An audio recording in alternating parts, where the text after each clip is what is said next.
I know that there's tremendous constant noise about issues as fundamental as Israel's right to exist even. And you start by talking about, in your book, you embark on explaining that, at least in some part, by talking about Herzl and his terror that anti-Semitism, that the rise of anti-Semitism in Europe was going to cause a catastrophe, which was obviously a justified terror.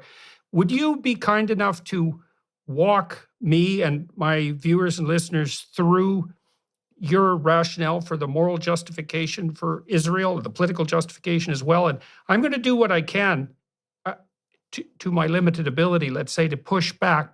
I've heard the arguments of often young people who are more prone to give credence and sympathy, say, to the Palestinian viewpoint. And I'd like to rectify my ignorance and maybe help my viewers and listeners do the same thing. So would it be useful to start with Herzl? Well, I'd start, Herzl was what I call our modern Moses, but I'd actually start with the original Moses.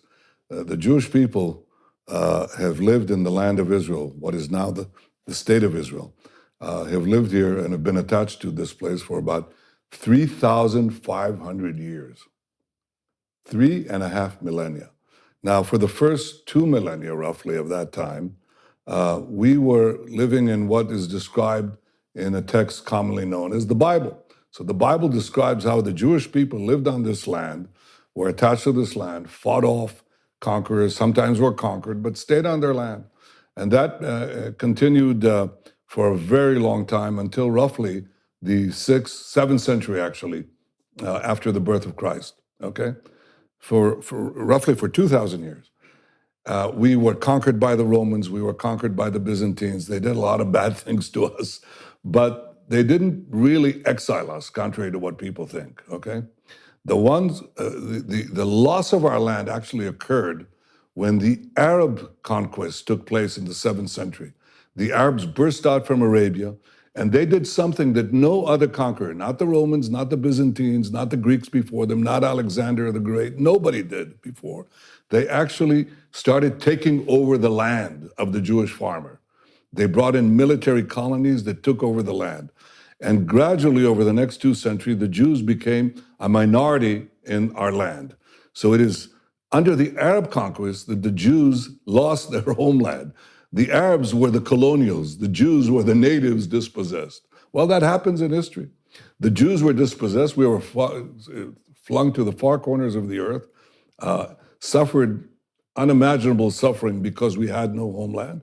But we didn't disappear, and we never gave up the dream of coming back to our ancestral homeland. So generation after generation, the Jews could be in Warsaw, they could be in Yemen, they could be in China. And they said, next year in Jerusalem, we'll come back next year in Jerusalem. Well, that was made possible because the Arabs who had conquered the land basically left it barren. They never made it their own. It was a barren land. It really practically it was an empty land. And in the 19th century, the idea of coming back next year in Jerusalem became a reality. By the way, in part because of Christian Zionist support for the idea of the Great Return. The Jews came back in the 19th century to the land of Israel.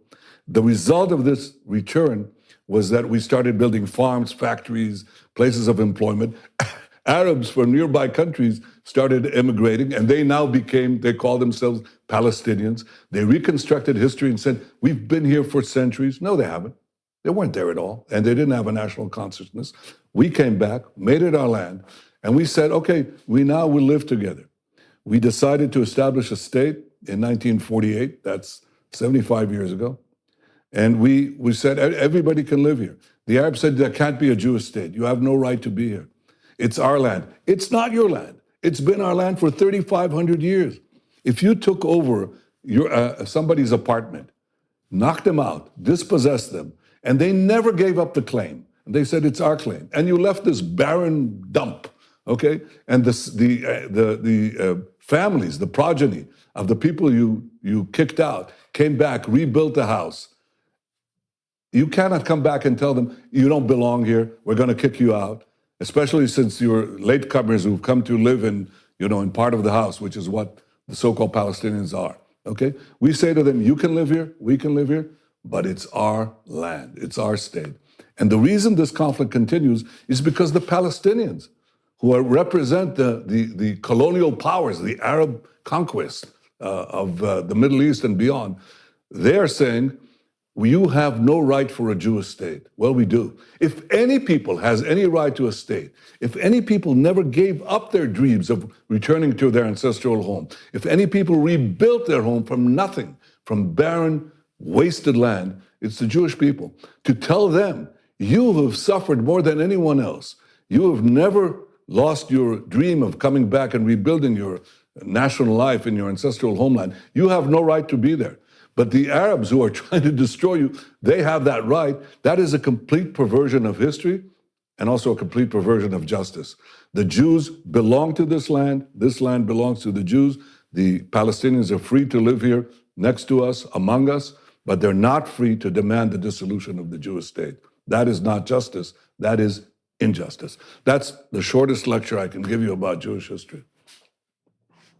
So why do you think the claim that the Palestinians were somehow there in Israel first and have been displaced in a colonial occupation, let's say, by the Jews, why do you think that idea has gained such cachet, not least in the West? Because of ignorance?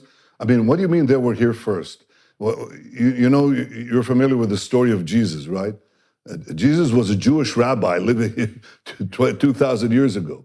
He was a rabbi from the Galilee, okay? He came to Jerusalem, he turned the money tables of the tables of the money changers on the Temple Mount. Where did that happen? Did it happen in Tibet? It happened here. Jerusalem was our capital. King David made it our capital 3,000 years ago.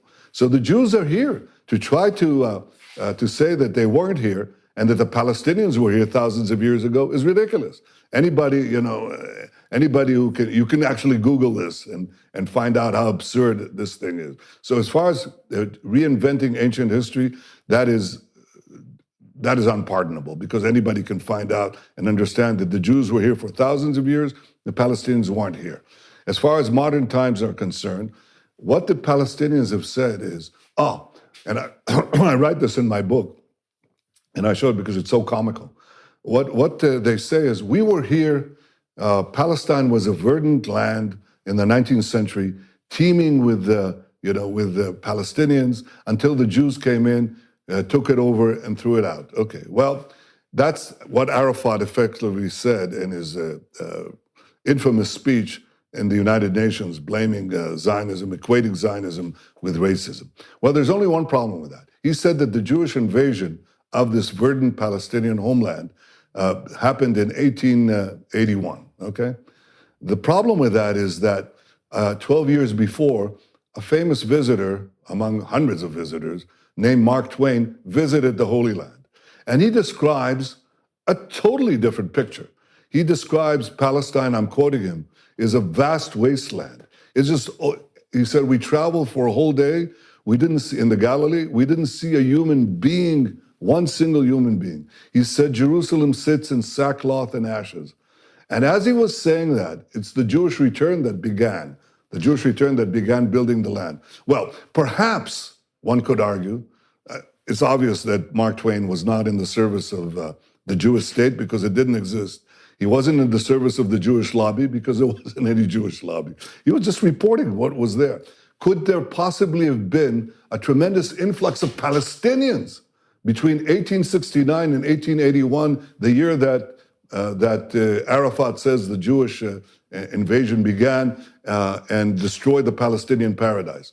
Well, alas, no, because in the year 1881, another famous visitor visits Israel, and he visits this land, and he writes also his memoirs, okay? His name was Arthur Penrhyn Stanley.